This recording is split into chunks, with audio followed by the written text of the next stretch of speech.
Hi, good morning. Aphasia's been in the news a lot lately, and it's been confusing. We've heard accurate information, but we've also heard some inaccurate information. I had a chat with a person with aphasia, Denise, and she shared that she was very concerned that people would believe some of the inaccurate information, such as aphasia is a cognitive impairment. No, or like there is no treatment. Again, no. So we're here to set the record straight. Hi, Denise. Hi, how are you today, Carol? Good. Well, I'm happy to introduce our audience to you. Denise is the president of a nonprofit called Just Ask in Rhode Island, serving people with aphasia. And I'm the director of the nonprofit Aphasia Recovery Connection. My name is Carol. So we're here to set that record straight. So Denise, often we know that aphasia is a symptom of another diagnosis, maybe stroke or something else. And most people that have aphasia from a stroke. Now, I know you have aphasia. Can you tell me, how did you acquire aphasia? I had a stroke in 2015. I had just finished my master's degree and I was working as a children's mental health counselor and a director. Then my life just turned upside down.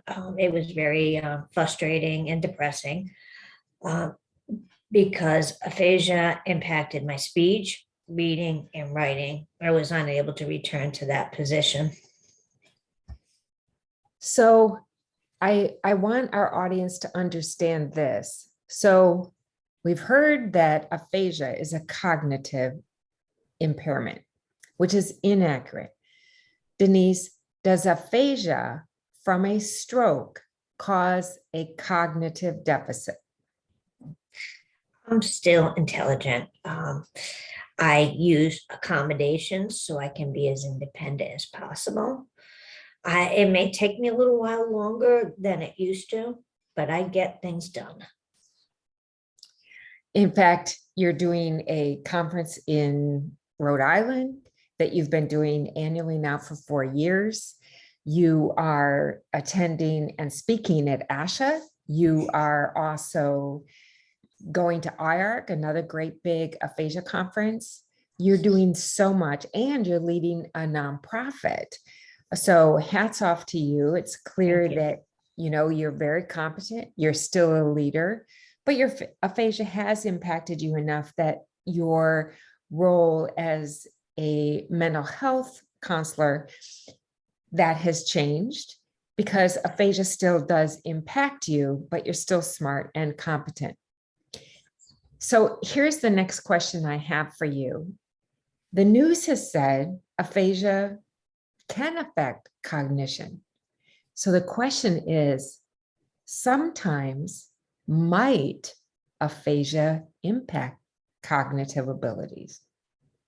Yeah, yes, people with primary progressive aphasia or types of dementia, they may most likely have cognitive declines. But my aphasia is getting better every day, every year. For people with PPA, unfortunately, that is not the case. Right. So we've read in the Bruce Willis story, his family has said that they noticed cognitive decline. And that's how it got connected to the word aphasia. And that's very, very different from a stroke survivor with aphasia. So people with PPA or primary progressive aphasia, and we don't know what type of aphasia Mr. Willis has, and we are heartbroken to hear that he's suffering aphasia, because a language loss, whether from a stroke or from other causes, losing your language is what keeps us connected. It's what makes us human. It's devastating, no matter the cause. But people with stroke improve. and are still intellectually fine. They're still thinking. But people who have a cognitive decline may often suffer from a type of aphasia called primary progressive aphasia, which does have a cognitive element to it. The other thing that I wanted to chat with you, Denise, is we've also heard in some of the media that there's no treatment for aphasia. And while it is true, there is no cure, I think you and I will both agree that treatment is absolutely critical for people with aphasia, whether it's aphasia from a stroke, aphasia from a traumatic brain injury, aphasia from a neurodegenerative disease, such as primary progressive aphasia, but everyone should seek treatment. Can you tell us a little bit about your treatment and how that's gone, and has it helped you? I agree that treatment is available and you need to seek help. My treatment was speech therapy, and a lot more speech therapy. I also attended aphasia, intensive aphasia program. I wasn't cured by it, but it gave me the tools and the confidence I needed. Aphasia is a journey, as we all know. I continue to work on getting better, and I do.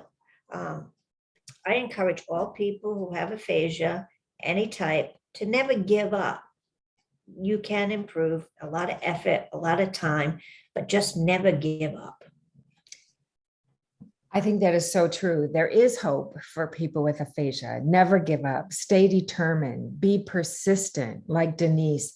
You know, she's continued aphasia therapy. She's worked on strategies. She's found strategies that work. She's found things to keep her busy, because aphasia therapy happens not only in the clinical setting, but just in living your life. Life can be therapeutic, but you need to get engaged. And I know, Denise, your speech didn't start like it is now. And some of you know that my son is also a stroke survivor, and he started his journey with no speaking, reading, no writing.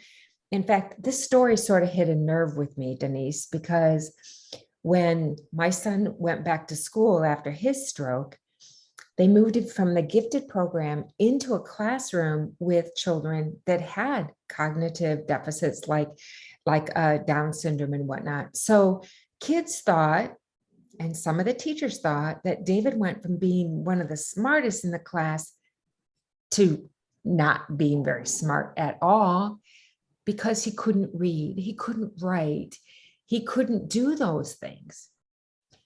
That was a mistake that they made. Yes. And that's a mistake that some people are now believing. Today, David speaks, writes, he speaks at conferences to doctors. He writes very well, he reads very well. He went to 15 years of speech therapy. So never, ever give up. So I just want to close with one last thing. I know there are some of you listening who are still thinking, oh, come on, this doesn't make sense. Because if somebody's speaking and reading and writing is impaired, of course they have a cognitive deficit. Let me ask you this. If you're thinking that, if I put you in Japan, you do not speak Japanese, you don't read it, you don't write it, you don't understand the numbers, and you're living your life like that, might you look cognitively impaired? Of course you might. Are you? Of course not. You're the same person that you were when you got on that plane and went to Japan. You're thinking, your intellect is fine, you know what you want to say, but you are very impaired in that foreign land. People with aphasia often feel that way too, that life becomes a little more foreign. They're also upset sometimes because other people judge them. People, I'm sure, Denise, you've had that with you. Sometimes, and I have with my son, is people judge you and they think, man, she's got a problem. But you're thinking is fine. You're so smart. Yeah. Yeah, it's very frustrating to have those situations. Yeah. Yeah, and so many people say it can be embarrassing. And I know right now you're speaking is fine, but a lot of people listening might be able only to say one word or two words, or maybe they can't read or Accommodate. they can't write. You know, aphasia doesn't affect any two people the same. In fact, we often say aphasia is like a snowflake, you know, no two are the same, or like a fingerprint.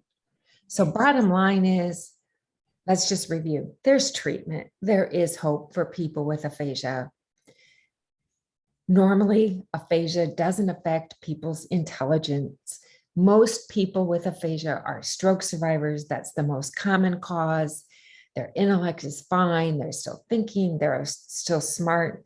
We learned that there is a type of aphasia that's a form of dementia, which is not as common, but we want to be sure that people understand it's two different things.